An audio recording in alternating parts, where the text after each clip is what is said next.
right, we have in the studios now Smart Edwards, who is the Executive Secretary of the Petroleum and Energy Related Matters Civil Society Coalition of Nigeria, to look at the various issues coming up from the issue of strike, removal of subsidy, and there is very warm welcome to Newsnight. Now, it looks as if there is, we're having a headway gradually, government and labor, meeting midway and the rest. A tripartite committee is being set up to look at the thorny issue of the minimum wage and the rest. Good beginning to avert the strike on Wednesday. Good evening, viewers. Good evening, Nigerians. For us as a country, I think the removal of the fuel subsidy is our second independence as a nation. We can have 200 million Nigerians, and 133 million of them living impoverished, and there's been a sector that is blessed and churning out the resources of the country and being given to a few. I mean, if there was no president who had the courage to handle this, every successive president tried to make an effort. And President Muhammadu Buhari, former, now decided to sign on the Petroleum Industry Act.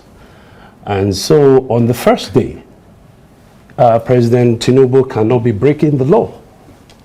The law is simple. It should have only extension of 6 months. By March, fuel subsidy is gone on its own, without even President Tinubu speaking about it. But he spoke about it, and that's what leadership is all about. The Nigerian Labour Congress has been representing labor, and in that sense, Nigerian masses, for more than 46 years. And in these 46 years, we've had more than 3 refineries that are not working. What have they been doing? They have made effort and efforts and efforts, and all these efforts yield only salary or wage increase. It must go beyond that. The country needs its refinery working. The country needs... Are you saying that labor is not asking enough questions, Yes, about the 3 exactly. refineries, because we're told that former President Muhammadu Buhari, budgeted or approved some millions of dollars, if not to about $1 billion, for the refurbishment and rehabilitation of the refineries, which we know for decades has been going on before he left office. We agree. But when a government has just come in, give it to Bola Tinubu, that is the man that tamed the Atlantic. That's the man that developed the growth and the plan for the benefit of Lagos State.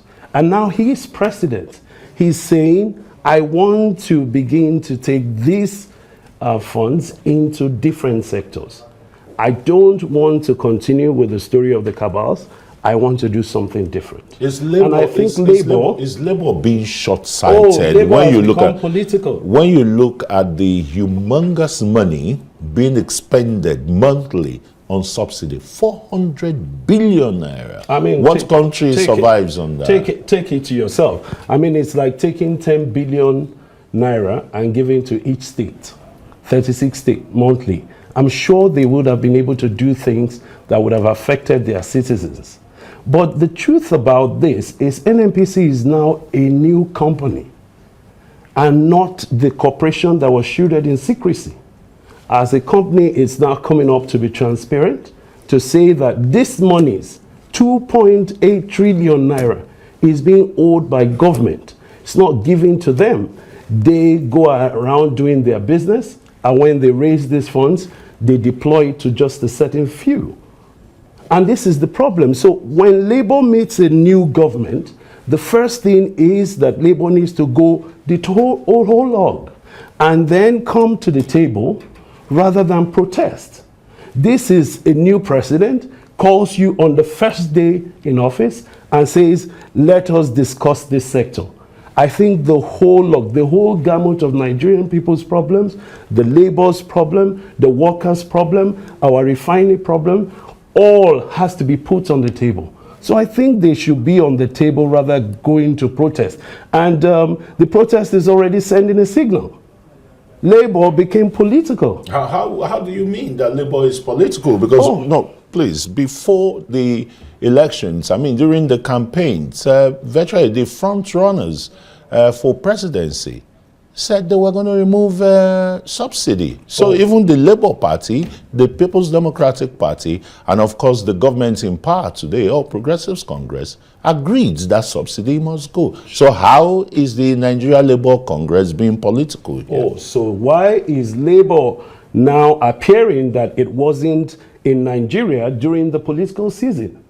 Every presidential candidate made it very clear. They are looking at their workers, the welfare of their workers. There are 133 million people who are not working. And so when Labour represents all those kind of people, it must stay apolitical. So how would 133 million people not working survive on this subsidy removal? Exactly. So you have 400 billion that went plus in 6 months, coming up to 3 trillion naira, going to a few. I'm thinking that that 3 trillion, as the president has said, will be taken into another sector: health, infrastructure, workers' salary review, everything, the whole gamut for a new Nigeria. He has promised hope. And if he has promised hope, he has to see it on the first day. He has said if they protest, he will remove it. Obi said it's a scam. He will remove it first day. Atiku said it has to go. So we cannot pretend. The only people we have left should be the Labour speaking on behalf of all Nigerians, not just workers. And so when they're speaking on behalf of Nigerians and those workers, and then the first thing they do is leave the table for the streets, this is politics. We won't even take it. Was it politics in 2012 when occupied Nigeria? Exactly the point. It was politics over subsidy removal? Exactly the point. 2012 was a period where you had good leadership. I mean, from the days of Wahab Goodluck to Hassan Sumonu and then up to Shiomole, you had Labour talking about the issues. The issues of fuel subsidy goes beyond just the payment. They are saying the liters of fuel that are coming into the country, is that what we consume? Who has found out that? The road infrastructure that will take these petroleum products to the place, are they being fixed? It goes beyond that. The funds that are made available, are they developing the refineries? It goes beyond that. So what I'm saying to Labour, and I must commend to you at this time, stay on the table. You need to discuss the fate of a new Nigeria. And that's what we need. We need those 6 trillion. We need more funds freed up. In this new Nigeria, very quickly, I want a quick answer before we go. Should the NNPC Limited continue to run the refineries, or should they be privatized, sold out?